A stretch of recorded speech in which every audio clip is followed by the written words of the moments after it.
дар ин фурӯшгоҳ сари ҳар қадам молҳои истеҳсоли Эронро дидан мумкин буд. баъзе аз тоҷирон мегӯянд, пас аз оғози ҳамлаҳои Исроилу Амрико ба Ҷумҳурии Исломӣ, ҳоло наметавонанд маҳсулоти ин кишварро мисли як моҳи пеш сари вақт дастрас кунанд. захираҳо истифода бурдастем ва нархҳо тағйир наёфтанд. Нархҳо пештаранд. бархе соҳибкорон дар суҳбати бидуни микрофон тасдиқ карданд, ки бо таъхир расидани молу маҳсулот аз Эрон ба Тоҷикистон боис ба гаронии нархи баъзе маҳсулот шуд. харидорон низ афзоиши нархи маҳсулоти сохти Эронро эҳсос карданд. аввал 50 сомонда гирифтагӣ будам, гел барои сирка персил.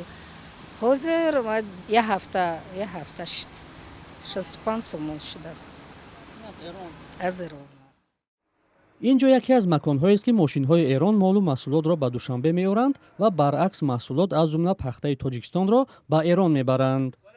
тақрибан 3 соате ки инҷо ҳузур доштем, ҳеҷ мошин аз Эрон наомад. чанде аз ронандагони эронӣ гуфтанд, содироти молу маҳсулот пурра қатъ нашудааст, вале мошинҳо нисбат ба рӯзҳои пеш дер меоянд. муносибати Тоҷикистону Эрон, ки ба далели ҳимояти Ҷумҳурии Исломӣ аз гурӯҳе аз мухолифони тоҷик чандин сол ҳамвор набуд, соли 2019 пас аз имзо шудани санаде тағйир ёфта ва рӯ ба гармӣ овард. дар ин муддат ҳамкориҳои тиҷоратӣ миёни ду кишвар бештар шуда, ба сафари сокинони ду тараф сабукӣ дода шудааст. ҳоҷӣ муҳаммад Умаров, иқтисоддони тоҷик бар ин аст, ки нооромиҳо дар Эрон ба рушди иқтисоди Тоҷикистон бетаъсир нахоҳад монд ва дар сурати идомаи ҷанг гардиши мол ба маротиб кам хоҳад шуд. тавассути қаламрави Эрон мо бо амалотҳои араб, бо Қатар, бо Арабистони Саудӣ, бо Кувейту Баҳрайн алоқаҳои иқтисодӣ доштем.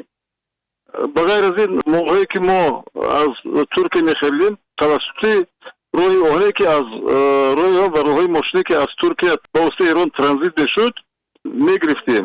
ҳозир ин як селаи калони молҳо ки онро фақат ба ин селае ки аз тарафи Россия ва Қазоқистон буд муқоиса кардан мумкин буд. ҳоло ҳамин вазъият метавонад ки ҳамин дар вақтҳои наздик агар ҳамин ҷанг давом кардан гирад ва вазъият тағйир наёбад, боиси боло рафтани нархҳо дар Тоҷикистон мегардад. ҳамлаҳои Исроилу Амрико ба Эрон аз 28 феврали имсол идома дорад. то ҳол мақомоти тоҷик дар бораи паёмад ё таъсири нооромиҳо дар Эрон ба иқтисоди Тоҷикистон расман чизе нагуфтаанд.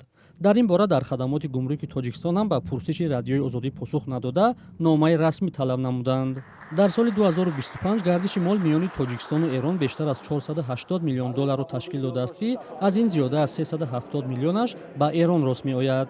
аз Эрон ба Тоҷикистон маҳсулоти ғизоӣ аз ҷумла маҳсулоти ширӣ, меваву сабзавот, пиставу чормағз, шакар ва масолаи нафтиву сохтмонӣ меоранд ва аз Тоҷикистон ба Эрон дар навбати аввал ашёи хом аз ҷумла нахи пахтаву алюминии коркарданашуда бурда мешавад.